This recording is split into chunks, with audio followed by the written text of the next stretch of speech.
Welcome back. It is now time for the main event press conference. It's been a fantastic month of boxing on DAZN, particularly when you look at the domestic dust-ups we've all enjoyed recently. Take yourself back a month ago, of course, the drama at Tottenham Hotspur Stadium with Eubank Jr.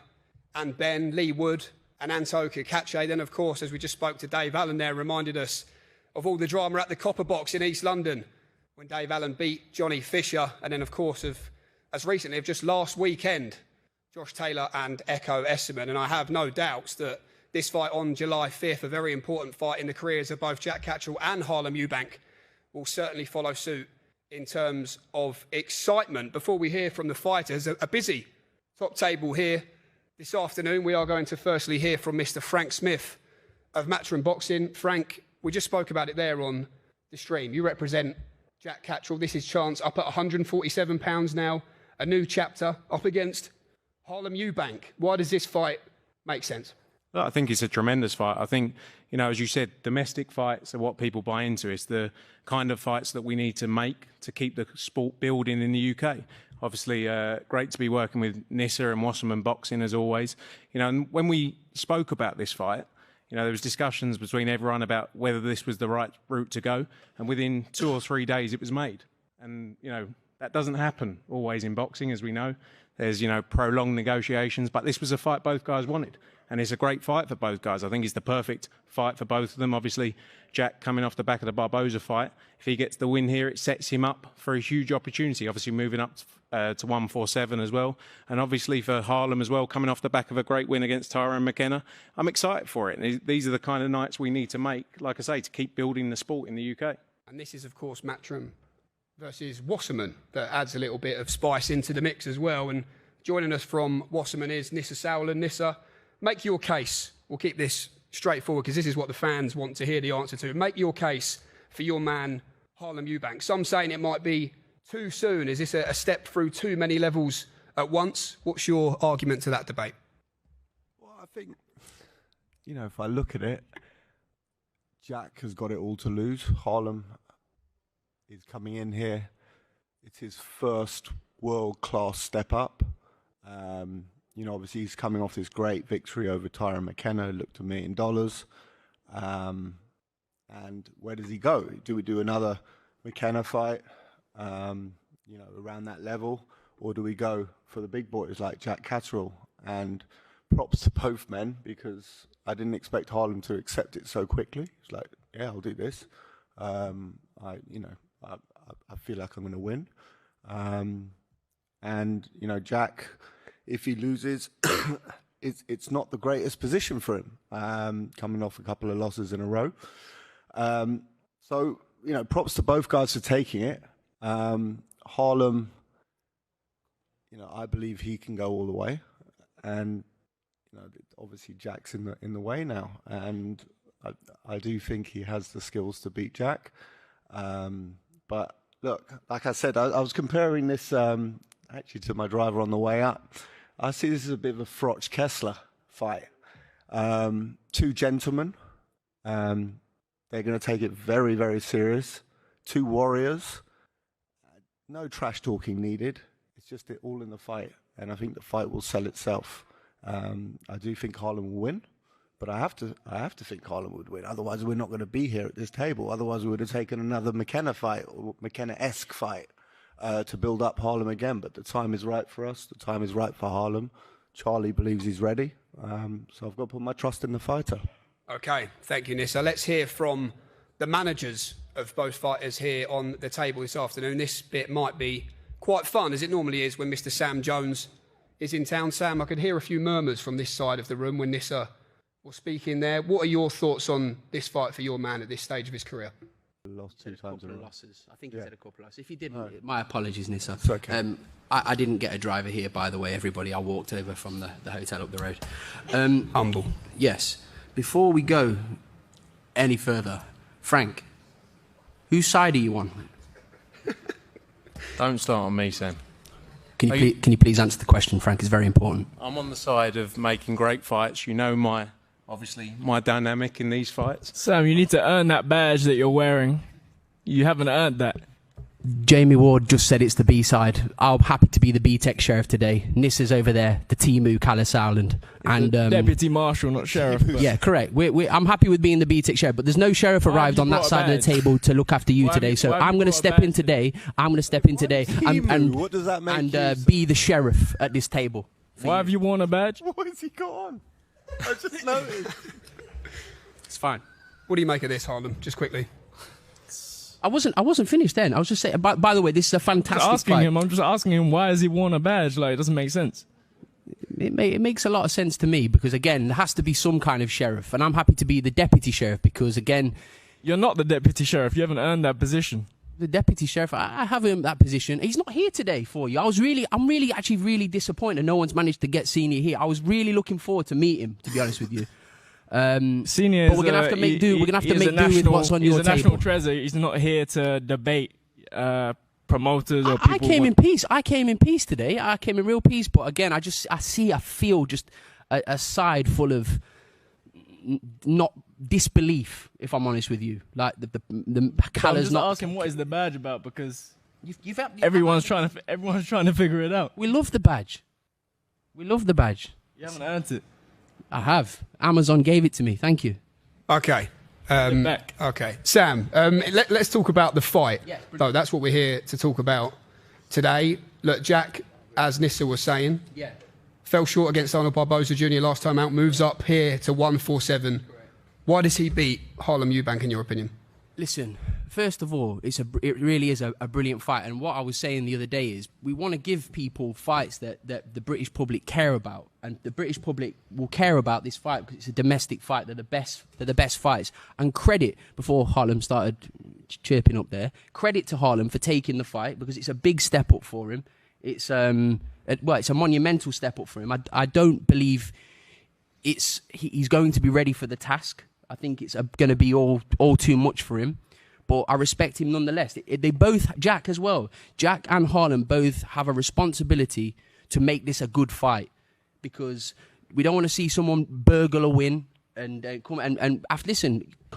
Harlem's just watched his cousin take part in one of the best fights I have ever seen.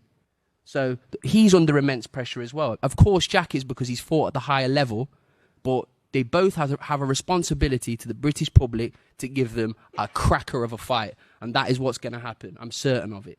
Okay, well, let's throw it down to the opposing management team. Down here, Jamie Conlon, here with us this afternoon. Jamie, when this fight was put on the table, what excited you and what excited Harlem most, do you think? First and foremost, it's good to be here. I had a dentist appointment booked for today to get a tooth extraction, but now I get to see Sam Jones in a monocle in a sheriff's badge. So brilliant day. But the fight, it's been a fight Harlem's actually been asking for a while. Jack has been to the top. It's a massive opportunity to test himself. I think it's the hardest fight you could pick in the division in Britain, especially. He's stylistically something that's unique to Harlem. Southpaw, puncher with both hands, moves, doesn't come, but I think has a lot of pressure on the line for Jack because he's coming off a big loss to Barboza. Back-to-back losses are hard on the career, but it's a fantastic fight. I think that's where you'll see the best Jack Catterall and we'll see the best Harlem Eubank. Massive opportunity for Harlem to really get into the world stage, to put his name in the big lights and put his name into the big fights. Momentum on his side, Brighton really building something, especially with Channel 5 and Wasserman. I agree with Sam. I think it's a fantastic fight, fantastic clash of styles, and a fantastic where they are in the trajectory of their career.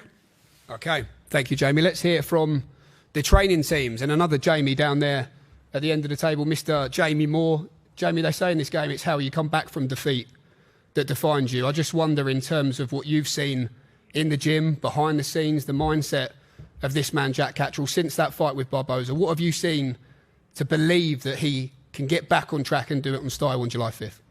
Well, I've said this loads of times about Jack. His work ethic and his commitment to the sport is like something I've never seen. And as you would expect, after your first loss, he's he had a good rest. He needed a good rest because that was the most active he'd been for years at a very high level, and 2 of those camps was extended, which meant that there was longer than you would want. So there was a little bit of fatigue then. I feel like the rest has done him the world of good because he's come back in the gym, he's back sparring, and after the first couple of weeks, his timing and his sharpness was like I've never seen it before. So you can see the rest has done him good, and his attitude has always been bulletproof in terms of you've never been able to sort of dissuade him or put sidetrack him. He's always been that one-track mind type of fighter. It's like I've never seen it now because he's had that little setback and he wants to prove himself. So this is, like as Sam was saying, it's not an easy fight, but at 31 years old, coming into his peak years, he doesn't want to be looking backwards and getting an easier fight. People have questioned whether Harlem is going to be able to take this step up, but at some point in your career, you have to take that step up, and you either sink or swim.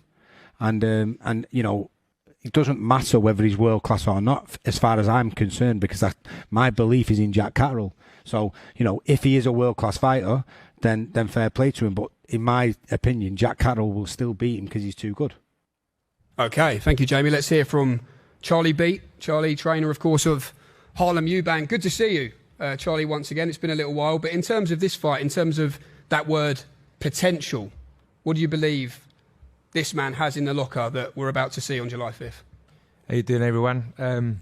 Firstly, if you don't mind, just like to, on all of us, send my thoughts and prayers to all the people of Liverpool with the tragic event happened yesterday. This fight this is a great fight for Harlem. Both of these young men, I think, should be commended for the way that they conduct themselves in and out of the ring. I think it's going to be a fantastic fight. I just believe Harlem's got the speed, the power, the tenacity to beat Jack Catterall. Okay, well, let's hear from both sides of the main event then. Firstly, to Mr. Jack Catterall. Jack, here we go, a new chapter, up at 147 pounds. I guess the obvious question is, why the move up in weight right now? No, first of all, thank you for all coming today. And, 147 pounds, so I find myself in a position now where I can make 140. Obviously, the natural step would be to go to 147, but it's got to be the right fights. The right fights come at 140 in the future, then we'll consider that. But me and Harlem spoke before. I think he was only fighting at 140 2-3 fights ago. And when it got proposed at welterweight, didn't do me a favour. Fight 33 for you here on July 5th, headlining once again in Manchester. What makes this one, though, an important fight in the story of Jack Catterall? You know what? It's a blessing and a privilege to be able to come back to Manchester and headline. So thank you, DAZN and Matchroom Boxing, for that. I find myself in a position where kind of my back's against the wall, coming off of the feet. I've been working on myself since the fight. I've took myself to America to do a lot of sparring, come home and knuckled down to training. But it's an opportunity. So when the phone rang and they presented Harlem, it was a yes. It's always been a yes. I've never turned down any fights. But what excites me about this fight is the domestic fights. They're the fights that throughout my career where I've probably performed at my best, and the pressure's on, but I think I thrive under the pressure. And coming off of the feet, it's I've got to go in there, I've got to perform and put it on and prove that I do belong at this level. Okay, well, let's hear from Harlem Eubank. Harlem, good to see you. Welcome. In terms of what's on the line for you in this fight, people talking about this as being the acid test. We're going to find out exactly how good Harlem Eubank is on July 5th. But in your own words, what do you believe this fight represents in your story? Same as I just asked Jack. This is the opportunity that I've been training for since I came into the sport. I come in because I wanted to become world champion. And Jack is a world-class operator. He's proven it time and time again. And now is my opportunity to go in there and, show people I'm ready to win a world title. And Jack is the type of fighter I need to overcome to fulfill my ambitions in the sport. And, we're prepared, we're ready. We know how good Jack is. This fight isn't about how good Jack is. This is about how good I am. And I'm ready to show the world. One word you keep using, Harlem, which I've seen in the build-up, is the word timing. What impact do you think that word timing has on this fight? This is the time the fight was meant to happen. I believe that Jack is in the best form of his life. He's just coming off defeat at the highest level. And as he said, he's taken himself out to America. We're going to see the best version of Jack Catterall in there on July 5th. And that's the man that I'm ready to overcome, you know, and put on a display and win in emphatic fashion, you know. I've heard a lot that, you know, they don't know how good I am. You know, it's still to be determined. Every time I step up, you know, when I stepped up to European level against two-time former European champion Timo Schwarzkopf, I'm the first man to take him out and the only man. And, you know, that's a former opposition of Jack as well. Every time I step up, it brings the best out of me. And this will be no different. Jack, Harlem says emphatic fashion. In your own words, Jack, what do you believe separates Jack Catterall? What makes you different from the 21 men that Harlem has faced so far? Yeah, I think when he touched on a couple of the opponents that we've shared in the past, we're talking about fighters that I beat way over 5, 6, 7, 8 years ago. These are the fights that he's had recently. But that being said, he's a hungry, determined fighter, and he's in a position where I found myself a few years ago, chomping at the bit for an opportunity to break onto that stage and fight for world titles. So, but that kind of gives me the motivation to double down and train extra hard, because he wants to come and have it, and I ain't letting him have it. And for yourself, Harlem, the Eubank name flying right now. I just wonder how motivating it is for you to maintain that Eubank supremacy that we've seen of late in the ring. Hey, we've seen it. We've seen Junior dominate. You know, a 4-point clear victory, you know, against the other kid. Eubank supremacy, you know, the name's right up there, and I'm ready to go in there now at world level, you know, because Jack, he's proven at world level. I'm ready to go in there at world level and let the name reign supreme. We are going to get a little prediction then from both guys. Jack, I know you're not really one for trash talk, one for predictions, but there's some good energy coming your way here. How do you see this fight unfolding and ultimately yourself winning? Yeah, I don't think we need trash talk. We're both in a position where we're going to do anything to win. I believe the experience, the skill set, the time and the speed, the power is going to be too much for Harlem. He's going to tell you otherwise, and that's why it's exciting. It's a domestic fight we can all get behind, and we're going to settle it in the ring July the 5th. I'm going to be victorious. Okay, final word to you then, Harlem Eubank. How do you beat Jack Catterall July 5th? Tell the world. We know how good he is, but I'm ready to show the world how good I am. And July 5th, that's what we're going to see. Okay, well, that's your main event then, July 5th, live here from the AO Arena in Manchester. The Warrior Code, Jack Catterall versus Harlem Eubank, a domestic dust-up to certainly look forward to, with world title ambitions on the line for both men as well down the line. We are going to pose now for the heads-to-heads. Thanks very much for joining us, and we'll see you again on DAZN very soon. Thank you.